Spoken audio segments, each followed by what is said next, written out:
altar ko na collection ko ng mga poon. Yung iba nabili ko lang sa 99 cents. Mura lang siya. Yung iba sa Walmart. At yung huli yung sa Garden of Gethsemane, yung nakaluhod na nagdadasal si Jesus Christ.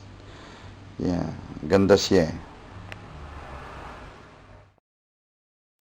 Ito close up ng face ni Jesus Christ.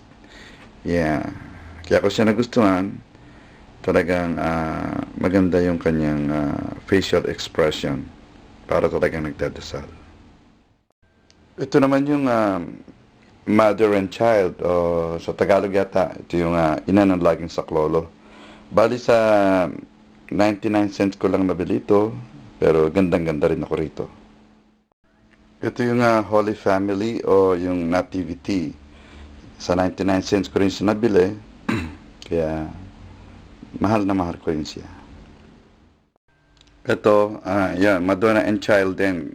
Nagustuhan ko to kasi merong tatlong cute na angels na nagdadasal, di ba? Ito naman yung tatlong angels ko na may buhat-buhat na ewan ko ba kung ang tawag doon. Basta yan na sinisindihan ko, nagkakaroon siya ng scent kasi nilalagyan ko ng ng liquid perfume. Ito naman souvenir ko kay tata ito kasi nung may sakit siya, ito yung lagi niyang hawak-hawak. So, itinago ko ito bilang souvenir niya. Yeah, kasi nga, yun, medyo grabe yung kanyang sakit. Pero ito yung aking souvenir sa remembrance ni tatay. Hindi ko alam kung readable ito ang nakakuha kong ito. Yeah, pero this is good about